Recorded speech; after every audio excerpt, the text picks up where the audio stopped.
Dans le voisinage de la maison paternelle, sur les bords du fleuve, vivait le père Dargis, un descendant des fils de Michel Desrosiers, vieillard de l'époque précédente. Il avait eu plusieurs aventures avec la gente ténébreuse. Il en parlait avec autorité. Une fois, il avait été retenu, malgré lui, à Bécancour. Il avait 6 000 affaires à la noirceur pour regagner sa maison, et cela par un chemin coupé par la forêt, car les défrichements étaient rares et peu avancés. Il hâtait le pas, et 1000 fantômes hantaient son imagination.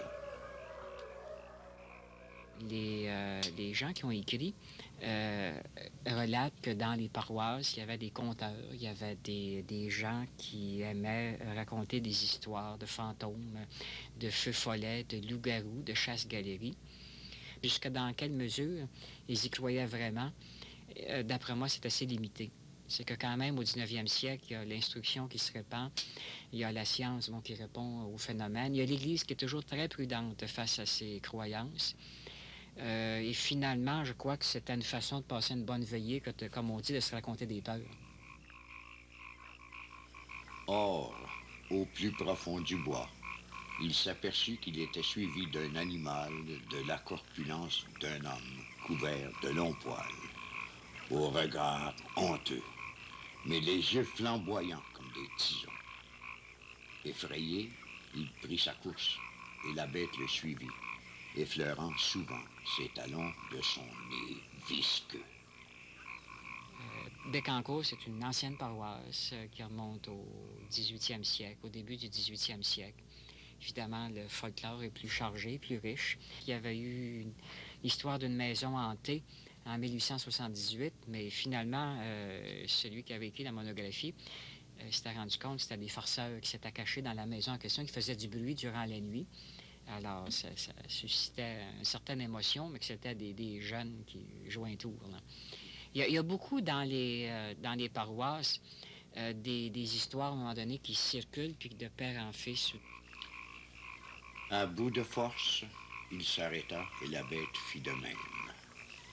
Tout à coup, la peur qui le saisissait disparut et il se rendit compte qu'il avait affaire à un loup-garou. Il se souvint qu'il était recommandé, en pareille occurrence, de se signer dévotement, puis de tirer une goutte de sang du nez de la bête pour que celui qui en avait pris la forme fût rendu à son état premier. C'est ce qu'il fit. Et la première goutte de sang tirée, il se trouva face à face avec une de ses connaissances qui n'avait pas fait ses Pâques depuis 7 ans.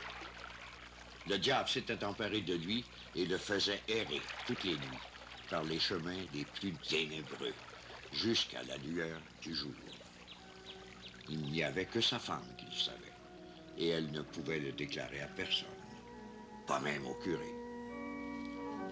Dargis, qui était un dévot, ne laissa pas son homme, qu'il ne l'eût mené à la confesse. Après quoi, il le ramena à sa femme. Tout cela était un secret impénétrable. Et c'est pourquoi, d'après la tradition, les loups-garous étaient si nombreux et restaient inconnus.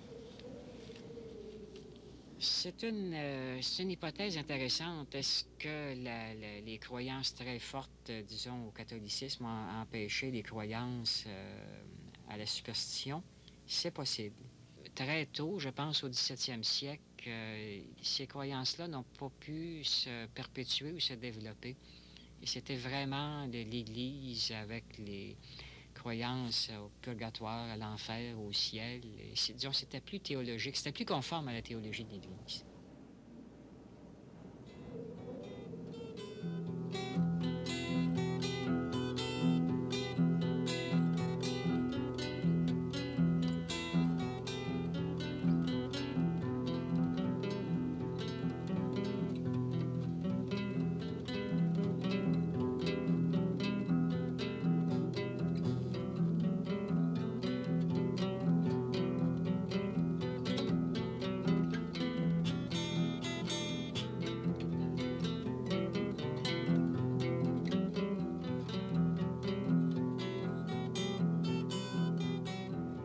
Cependant, je dois ajouter que le père d'Argis, en finissant ses histoires, nous disait en souriant, « Pour prendre un oiseau rare, il faut toujours un grain de sel. » J'étais jeune dans ce temps-là, et ayant plusieurs fois tenté, sans succès, de prendre avec du sel des oiseaux que je voyais pour la première fois, j'ai bien soupçonné le père d'Argis de nous avoir jeté de la poudre aux yeux.